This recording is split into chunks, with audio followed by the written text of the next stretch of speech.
ஆசிரியர் தகுதி தேர்வை நடத்துவது தொடர்பான ஆலோசனைக் கூட்டம் சென்னையில் நாளை நடைபெறவுள்ளது. இந்நிலையில் இந்த தேர்வுக்காக 15 லட்சம் விண்ணப்பங்கள் அச்சடிக்கப்பட்டு தயார் நிலையில் இருப்பதாக தகவல்கள் வெளியாகியுள்ளன. இது தொடர்பான கூடுதல் விவரங்களை தருகிறார் எமது மூத்த செய்தியாளர் சங்கரன். படித்த இளைஞர்கள் மிகவும் ஆவலுடன் எதிர்பார்க்கக்கூடிய ஆசிரியர் தகுதி தேர்வு குறித்த அதிகாரப்பூர்வமான அறிவிப்பு இன்னும் ஒரு சில தினங்களில் வர இருக்கின்றன. இதற்கான அனைத்து ஏற்பாடுகளும் தயார் நிலையில் இருப்பதாக ஆசிரியர் தேர்வு வாரிய வட்டாரங்கள் தெரிவிக்கின்றன. அது இந்த தேர்வு, அதாவது இடைநிலை ஆசிரியர் பணிக்கான தேர்வு வரும் ஏப்ரல் 29ஆம் தேதியும், பட்டதாரி ஆசிரியர் பணிக்கான தேர்வு ஏப்ரல் 30ஆம் தேதி நடைபெறும் எனவும் ஏறக்குறைய உறுதியாகியிருக்கிறது. இது தொடர்பான அதிகாரப்பூர்வமான அறிவிப்பு வெளிவர வேண்டியது மட்டுமே பாக்கியாக இருக்கிறது.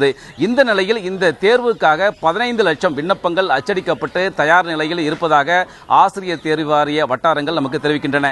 ஏனெனில் ஏற்கனவே 2012 மற்றும் 2013ஆம் ஆண்டுகளில் நடந்த தேர்வை 10 லட்சத்திற்கும் அதிகமானவர்கள் பங்கேற்றிருக்கிறார்கள். அதனை கருத்தில் கொண்டு 15 லட்சம் விண்ணப்பங்கள் அச்சடிக்கப்பட்டிருப்பதாக நமக்கு தகவல்கள் தெரிவிக்கின்றன.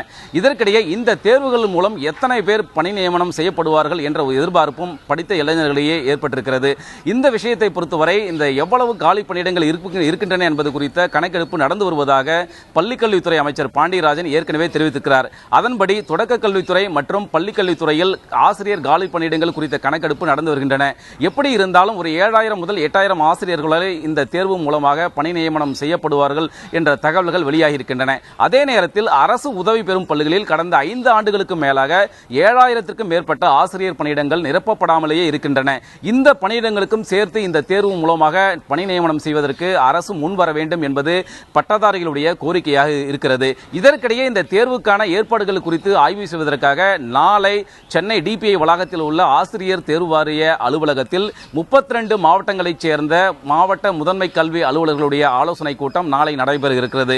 அதாவது ஆசிரியர் தேர்வு வாரிய தலைவர் விபுநாயர் தலைமையில் நடக்கக்கூடிய இந்த ஆலோசனை கூட்டத்தில் ஆசிரியர் தகுதி தேர்வுக்கான அனைத்து ஏற்பாடுகள் குறித்து மாவட்ட முதன்மை கல்வி அலுவலருடன் அவர் விரிவாக ஆலோசனை நடத்தியிருக்கிறார். அதை விண்ணப்பங்கள் வழங்குவது முதல் தேர்வை நடத்துவது வரை தேர்வு முடிவுகள் வெளியிடுவது உள்ளிட்ட பல்வேறு பணிகள், தேர்வுக்கான அனைத்து ஏற்பாடுகள், எந்தெந்த மையங்கள் அமைப்பது என்பது உள்ளிட்ட பல்வேறு விவரங்கள் நாளைய கூட்டத்தில் ஆலோசிக்கப்பட இருக்கின்றன. தந்தி டிவி செய்திகளுக்காக ஒளிப்பதிவாளர் விக்னேஷுடன் சங்கரன்.